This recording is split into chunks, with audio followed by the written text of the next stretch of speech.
Bonjour, je voulais commencer la semaine et j'ai attendu un tout petit peu pour voir qu'elle, démarre si vous voulez. Après le week-end, c'est l'ouverture des marchés traditionnels qui vraiment nous donne le là et notamment ce sera tout à l'heure avec l'ouverture des États-Unis. Donc, j'ai pensé regarder la clôture, hebdomadaire des futurs. C'est ce que vous voyez ici. Donc,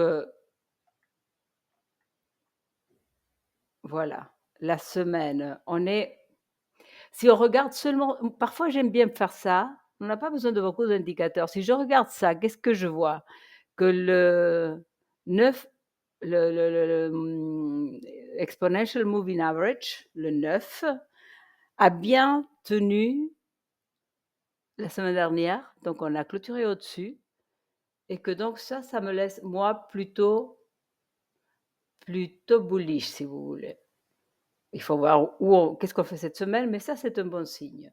Si je regarde ici, on a réussi à, et ça, c'est arrivé déjà en janvier, n'est-ce pas? On a réussi à passer au-dessus du 20 du milieu des Bollinger Bands et nous sommes en train de tester le haut. Donc ici, évidemment, je resterai bullish tant qu'on ne passera pas au-dessous de ce niveau, qui va évidemment un tout petit peu monter avec le temps. D'ici, écoutez, la semaine ne fait que commencer. Donc, est-ce qu'on va aller retester le 20 ou on va remonter? C'est ce qui reste à voir. Mais il n'y a rien qui invalide mes positions bullish à long terme. Je vais revenir ici et on va regarder les indicateurs. Pareil là. Donc, parce qu'ils fonctionnent quand même ensemble, n'est-ce pas? C'est les indicateurs qui m'intéressent le plus. En termes de RSI, qui est un indicateur de momentum qui est super important pour moi, on a eu un bullish divergence ici, qui s'est déjà en partie exécuté, qui a donné quelques fruits. Là, je vais dire quelque chose qu'il est difficile peut-être de comprendre, mais à mon avis, si on tient compte qu'il s'agit d'une divergence qui va du 13 juin 22 au 7 novembre 22, donc qui est importante, étant donné qu'elle a mis longtemps à se mettre, à se développer. Je dirais que cette hausse qu'on a ici ne me dit pas tout sur l'effet d'une divergence de ce genre. Donc moi, personnellement, je pense qu'on peut voir un peu plus, rien qu'en regardant ce type de mouvement. Et je vais aller un peu en arrière, mais il n'y a pas beaucoup de cas sur le CMI d'une divergence, d'une vraie divergence, parce que celle-ci, c'est ce qu'on appelle, ce n'est pas la divergence régulière, n'est-ce pas? Donc les effets sont une continuation de la tendance. Donc on avait commencé ici une tendance haussière qui a continué. Ça, c'est un infléchissement de la tendance. Donc on vivait dans une tendance baissière. Et ce type de divergence me dit, ah, là, on sort de cette baisse et on doit remonter. Donc, si je regarde ça, ce mouvement, il est trop petit pour ça. On a à peine réussi à aller au-dessus de ces niveaux. Par contre, ce que je veux dire aussi, c'est qu'on a finalement réussi à faire un higher high. Donc, ce haut est au-dessus de celui qu'on avait eu au mois d'août.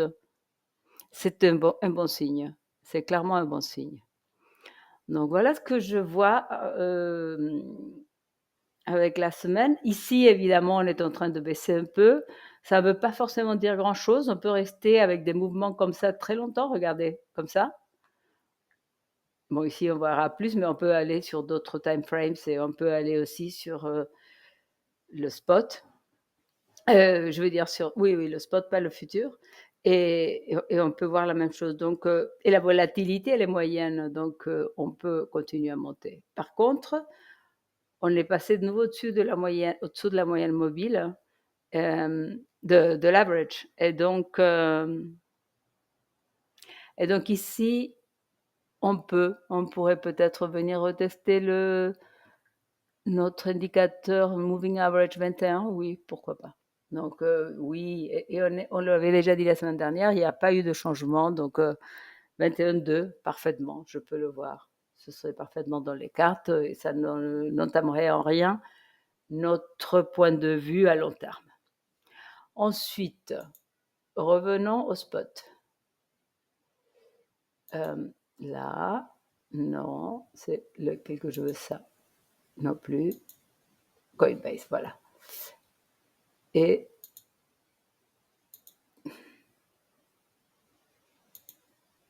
ok, pareil. Donc la semaine, c'est le même topo, n'est-ce pas? Par contre, ici, on avait vu ça, ça n'a pas changé. On a vu cette divergence bearish qui n'apparaît pas sur le CME. Donc, on pourrait parfaitement venir rejouer et toucher ici le moving average du RSI ou parfaitement venir voir le 20 MA qui est le milieu des Bollinger Bands. Donc, je pense qu'à ce niveau, on n'a pas de changement. Regardons les time frames un peu plus courts. Donc, si je regarde le jour,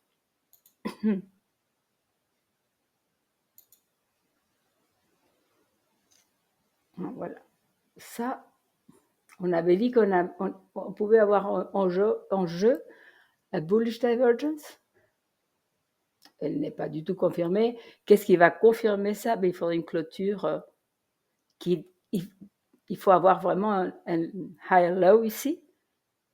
Et pour ça, il me faut, idéalement, il faudrait une clôture au-dessus de ce niveau, de cette bougie ici.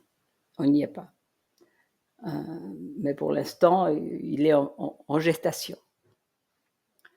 Ici, on est en bas des stochastics, donc on peut rester un tout petit peu là, mais on n'ira pas beaucoup plus bas. Mais oui, on pourrait continuer là, le temps que ça se retourne. Et la volatilité est en train de descendre. Donc, il n'y a pas énormément de choses à dire là-dessus non plus. À mon avis, on est en attente. Et le temps de changer aux 4 heures, je dirais que ça a tout son sens, étant donné que la semaine aura des interventions aux États-Unis. Donc, on est quand même, on attend voir ce qui se passe au niveau du marché traditionnel et des taux. Bon, ici, c'est assez clair que le 4 heures, on ne peut plus aller plus bas. On ne peut pas aller plus bas en termes de volatilité. Elle ne peut qu'augmenter. On a une bullish divergence, mais qui n'a pas produit beaucoup d'effet pour le moment.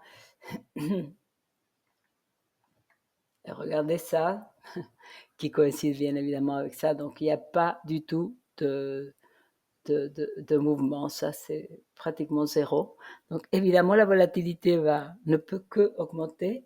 Et ce qui pourra nous donner une idée de vers où, c'est ce qui va se passer avec le stochastique. S'il remonte, ce sera plutôt un mouvement à la hausse, mais relativement important, avec plus de volatilité. Si, au moment où la volatilité redémarre, notre stochastique va vers le bas, écoutez, on aura une correction qui, si vous voulez voir sur le 4 heures, écoutez, une fois qu'on casse ce niveau de consolidation ici, qui est plus haut que ça, on devrait tout logiquement venir jusque-là. Donc moi, si ça baisse, j'aurais un objectif moyen comme ça de 21,6.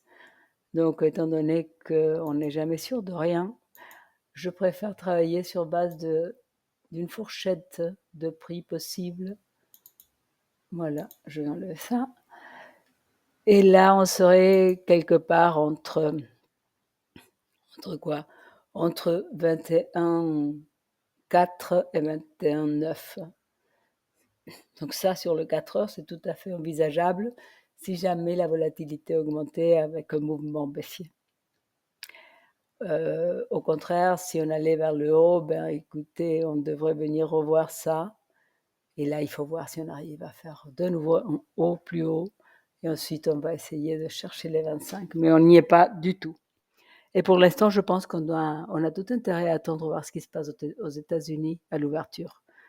On devrait avoir le pré-trading, ou plutôt le trading, oui, légèrement haussier. Donc le marché continue bullish aux États-Unis. Est-ce que ça va vraiment nous affecter ou pas? On verra. Donc voilà, la semaine commence seulement. Je vous souhaite une très bonne semaine. Soyez prudents et à très vite.